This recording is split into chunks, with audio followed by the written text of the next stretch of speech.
Welcome back to Fuqua Sports. Today we are recapping our Week 8 games as we cross into the second half of the regular season. First, if you're new, we're using our college mod on the Access Football 2024 with updated rosters and playbooks.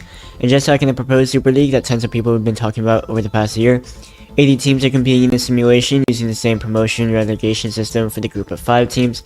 And here is our division alignment, which is identical to the pitch deck that discusses the exact divisions of the Super League more in depth.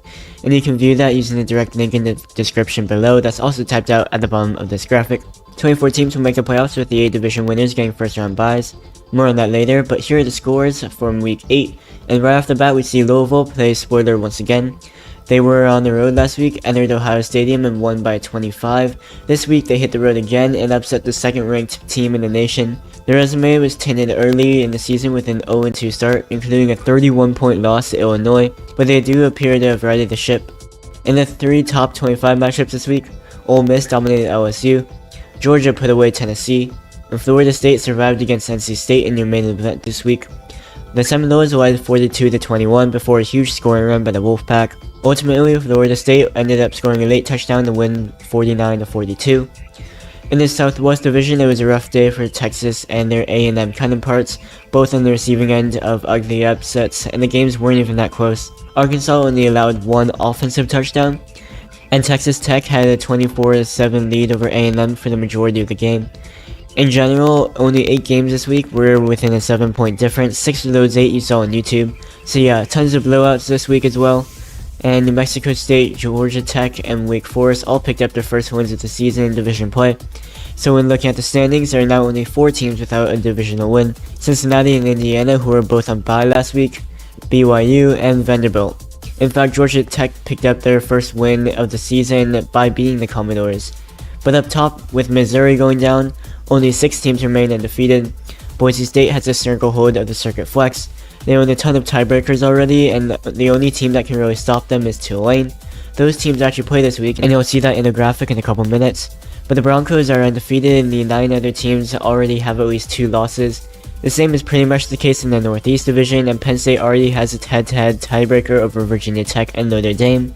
The other 6 divisions are all wide open with lots of parity in all of them. That's always fun, as it will most definitely lead to a hectic race for the division titles and the first round byes in the playoff.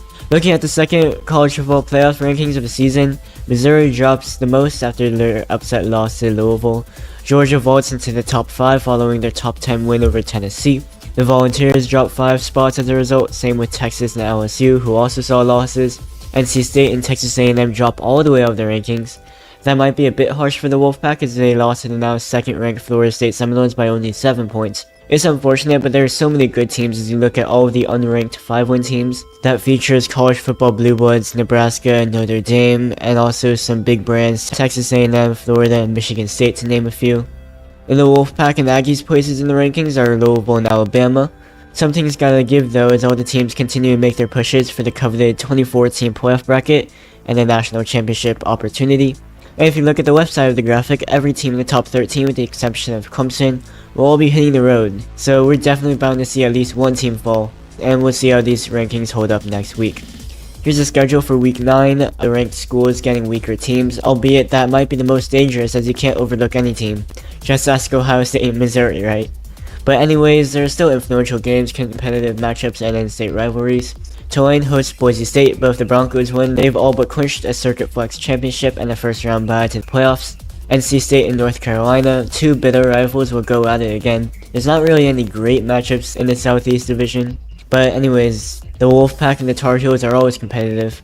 A set of surprise 5-2 teams in the Midwest Division, Michigan State and Purdue will face off with the winner, still in good shape for an at-large bid. We have 2 ranked games with the underdogs playing host, so definitely watch out for upsets in those games. The first one is 7th ranked Iowa on the road against 14th ranked Kansas State. And in their main event this week is 24th ranked Alabama hosting the 5th ranked Georgia Bulldogs. Alabama has had Georgia's number of late, winning 8 of their last 9 matchups, 4 of those being SEC championships and another being a national championship. In fact, the Crimson Tide upset the Bulldogs last year in 2023 to keep the Bulldogs out of the playoffs and a chance for a three-peat. Obviously this is a simulation, but we'll see if Alabama can recreate this magic in the virtual world.